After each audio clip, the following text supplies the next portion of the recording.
ఎస్ఎండిసి ప్రేక్షకులకు నమస్కారం. నేటి వార్తలకు స్వాగతం.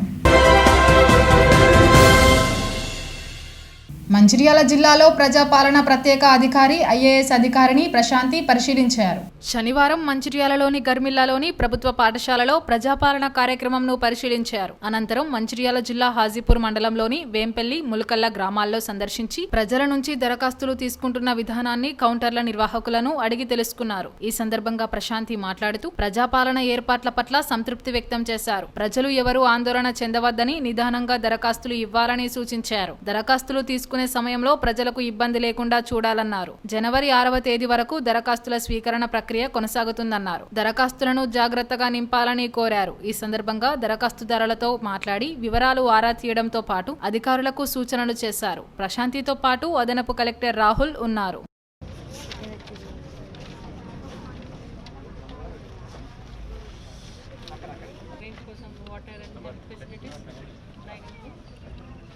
Many are acting at medical camps. చాలా మంది వచ్చి వాడు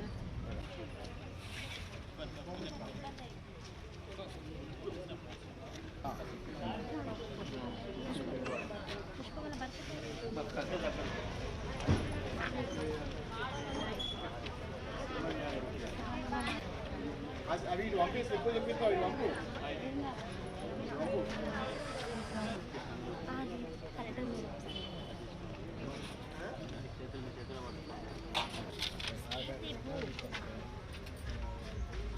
చెప్పుకుంటే ఎక్కాము.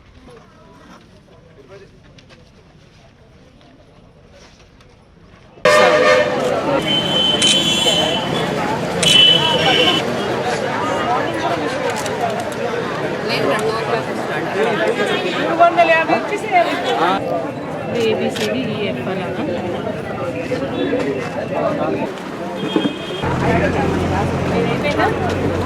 ఇబ్బంది లేకుండా టైం ఫామ్స్ ఇచ్చింది కదా ఫస్ట్ ఫామ్స్ ఇచ్చారు కాబట్టి మాకు ఏ ఇబ్బంది లేదు.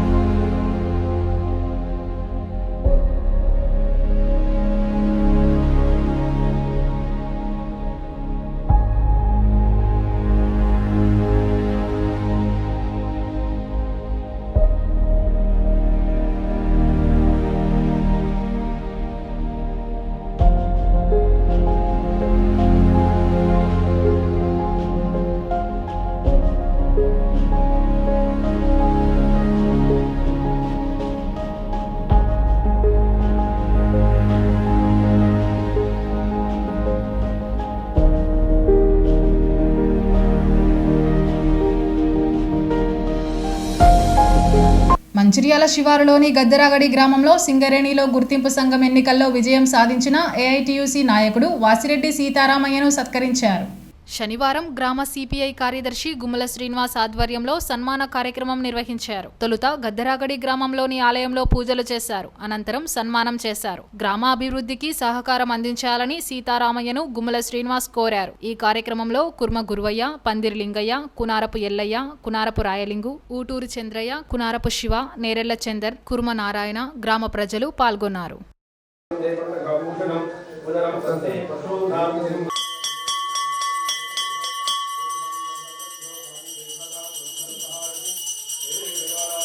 ఓం ఆనకపూర ఉత్తరము గణిరాజ్ బందహిహామి అనేక నమస్కారాః శ్రీమత్తదాం దీర్ఘాగమజహం చంద్రకళాం చ మంగళవదంత దీర్ఘబుద్ధిం చ మంత్రే మంత్రహస్తంతు సౌఖ్యం శాబ్దం రాహోర పుత్రపౌత్రం ధార్యానాం భవస్మాదమావిష్ మంత్రగుణవద్వాం ఇంద్రావాం లక్ష్మీనారాం గోర్యావాం రమేశ్వరే ఏ భైనతే సును శోభందనశ్చ శోభిరమషం దధాతు శోభినక్రోధస్యనే गृहे मनयो मनयो गृहे गृहे मनयो मनयो बसंत बसंत मनयिदं मे स्मरस्य मानव मे स्मरस्य मानव स्मरस्य मानव दिवे गुरु समर्थ गुरु देवा देव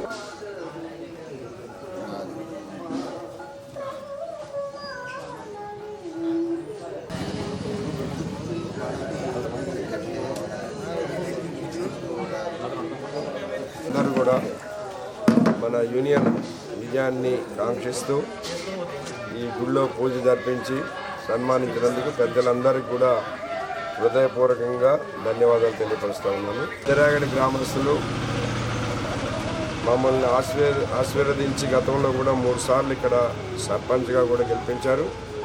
అట్లనే ఇక్కడ ఉన్నటువంటి వాళ్ళందరూ కూడా మన యూనియన్లో పనిచేసి యూనియన్ విజయాన్ని కృషి చేసేవాళ్ళు. ఇప్పుడు కూడా తప్పనిసరిగా ఇక్కడ ఈ ప్రాంతానికి సంబంధించినటువంటి సమస్యలపైన నేను నా ఛాయశక్తిలా కృషి చేస్తానని ఇప్పుడు సన్మానించినటువంటి పెద్దలందరికీ మరొకసారి ధన్యవాదాలు తెలియజేస్తున్నాను. ముఖ్యంగా సింగరేణి ఏఐటీసీ రెడ్డి సీతారామయ్య గారు మా గ్రామానికి పిలిపించుకొని సన్మానం చేయడం జరిగింది. ఇక్కడ విజయం ఉత్సవాలు చేస్తున్న సందర్భంగా ఇక్కడ మాసిరెడ్డి సీతారామయ్య గారు మా ఊరికి ఇంతకుముందు ఎన్నో సర్పంచ్గా ఉన్నప్పుడు మాకు అన్ని రకాలుగా చేదోడు వాదోడుగా ఉండి రోడ్ల విషయం కానీ, కరెంటు విషయం కానీ, వాటర్ సప్లై కానీ ఇలాంటి ఎన్నో మంచి మంచి కార్యక్రమాలు చేసి ఇక్కడ గద్దెరగడి ప్రజల హృదయాలను దోచుకున్నాడు. ఈ మధ్యకాలంలో యూనియన్లో కొంచెం ఎక్కువ గ్యాప్ వచ్చి గెలవకపోవడం వలన ఈ మధ్యలో కొంచెం గ్యాప్తో వచ్చాడు. మళ్ళీ పూర్వ వైభవం యూనియన్లో గెలిచి మళ్ళీ వచ్చాడు మా సీతారామయ్య గారు. ఇక ముందు ఇక్కడ సింగరేణికి సంబంధించిన ప్రైవేటు జాబులు ఏమున్నా కానీ ఇక్కడ యూత్కు వాళ్ళందరికీ ఇప్పించాలని కోరడం జరిగింది. సన్మానించుకున్న తర్వాత మాకు సానుకూలంగా చెప్పిండు. ఇక్కడ యువకులకు వాళ్ళందరికీ జాబ్ పరంగా మాకు ఉపాధి పథకాలు చేయాలని కోరుకున్నాం. దానికి కొంచెం మాకు సహకరించిండు. మంచిర్యాలలో డిసెంబర్ 31వ తేదీ ఆదివారం రాత్రి మద్యం సేవించి ఎవరు వాహనాలు నడపరాదని మంచిర్యాల ట్రాఫిక్ సిఐ నరేష్ సూచించారు. శనివారం ఆయన మీడియాతో మాట్లాడుతూ 31 తారీఖున ప్రత్యేకమైన బృందాలతో డ్రంక్ అండ్ డ్రైవ్ నిర్వహించడం జరుగుతుందని తెలిపారు. మద్యం సేవించి ఎవరైనా వాహనాలు నడిపితే కేసులు నమోదు చేస్తామని ఆయన హెచ్చరించారు. భారీ వాహనాలు కొత్తగా శ్రీరాంపూర్ వద్ద నిర్మించిన జాతీయ రహదారిపై వెళ్లాలని, మంచిర్యాల రైల్వే ఓవర్ బ్రిడ్జ్ మరమ్మతులలో ఉన్న కారణంగా ఈ నిర్ణయం తీసుకున్నట్లు ఆయన వివరించారు. అలాగే పెండింగ్ చలాన్స్ ఉన్న వాహనదారులు వెంటనే చెల్లించి ఆర్థిక లాభం పొందాలని ఆయన తెలిపారు.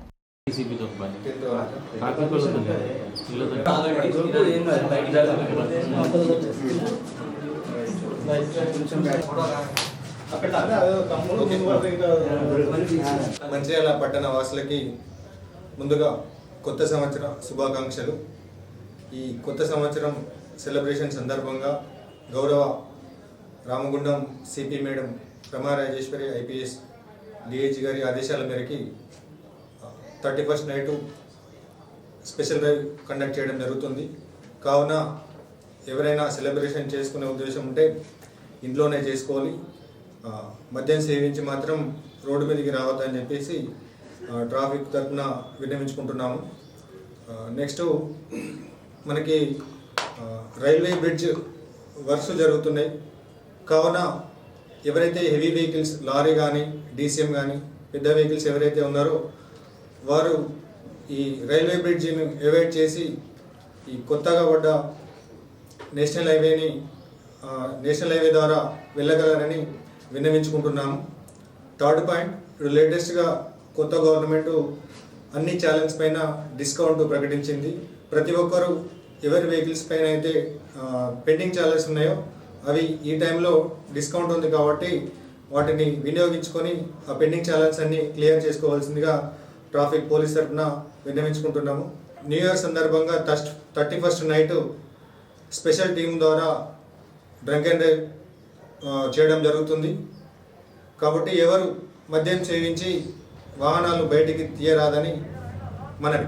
ప్రజాపాలన అభయహస్తం 6 గ్యారంటీ సంక్షేమ పథకాల దరఖాస్తుల స్వీకరణ కార్యక్రమం జైపూర్ మండలం కుందారం గ్రామ పంచాయతీ ఆఫీసు నందు 4 కౌంటర్లు ఏర్పాటు చేసి ప్రభుత్వం ప్రవేశపెట్టే పథకాలకు అర్హులైన వారి నుండి దరఖాస్తులను స్వీకరించారు.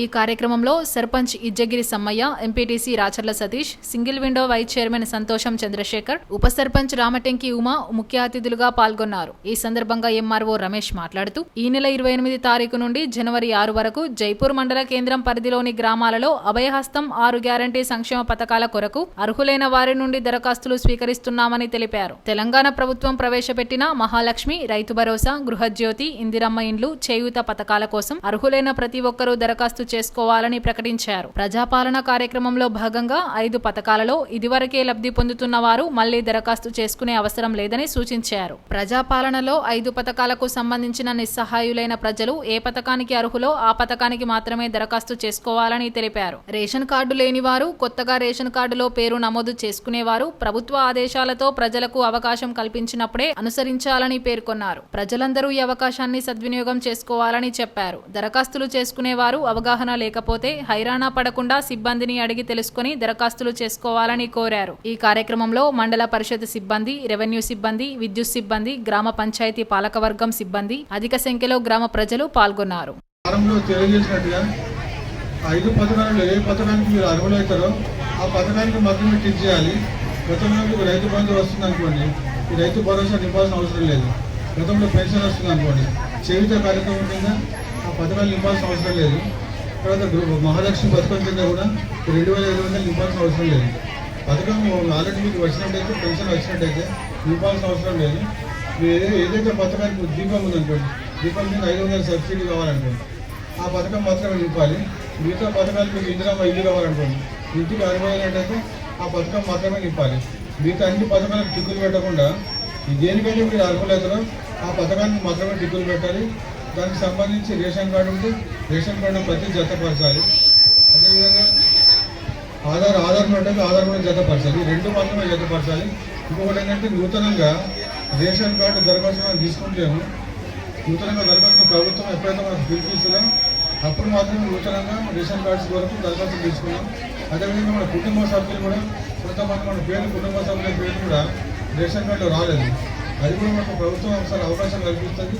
అవకాశం కల్పించినప్పుడు మాత్రమే మనం దాన్ని ఫారం ఇవ్వాల్సి ఉంటుంది, కుటుంబ సభ్యుల వివరాలు ఇవ్వాల్సి ఉంటుంది. ఇప్పుడు మనకు ఆ కుటుంబ సభ్యుల వివరాలు కానీ రేషన్ కార్డు ఇవ్వడం లేదు కాబట్టి దయచేసి ప్రజలందరూ అర్థం చేసుకోవాలని కోరుతున్నాను. కేవలం ఇప్పుడు రేషన్ కార్డు ఉన్నట్టయితే రేషన్ కార్డు ఉన్నది, ఆ కార్డు నెంబర్ రాయండి. రేషన్ కార్డు లేదు అయితే లేదు అని రాయండి. తర్వాత దాదాపు ప్రతి జతపరచండి, ఆధార్ కార్డు జతపరచండి, అది రాయండి. విద్యుత్కు సంబంధించి విద్యుత్ బిల్లు ఇంతకుముందు మన వాళ్ళు చెప్పారు కాబట్టి ఆ విద్యుత్ బిల్ నెంబర్ రాస్తే సరిపోతుంది. మరి ప్రజలందరూ కూడా ఈ యొక్క అవకాశాన్ని తీసుకొని మన ప్రభుత్వం నుండి వచ్చేటువంటి సంక్షేమ పథకాలను సద్వినియోగం చేసుకొని దరఖాస్తు పూర్తి స్థాయిలో మీకు అవగాహన లేకపోతే మమ్మల్ని అడగండి, మేము చెప్తాము. ఈ రోజే కాకుండా దరఖాస్తులు మనం 6వ తారీఖు వరకు కూడా తీసుకునే అవకాశం ఉంటుంది కాబట్టి ప్రజలందరూ కూడా తొందరపడకుండా సంయమనం పాటించి మరి యొక్క సంక్షేమ పథకాలు ప్రభుత్వం నుంచి పొందాలని కోరుకుంటూ పూర్తి స్థాయిలో అప్లికేషన్ ఫారాలు నింపాలని సంయమనం పాటించాలని కోరుకుంటూ ధన్యవాదాలు చెప్తున్నాను. Thank you. నేటి SMDC న్యూస్ ఇంతటితో సమాప్తం. తిరిగి ప్రసారమయ్యే SMDC న్యూస్లో మళ్ళీ కలుద్దాం. అంతవరకు సెలవు. నమస్కారం.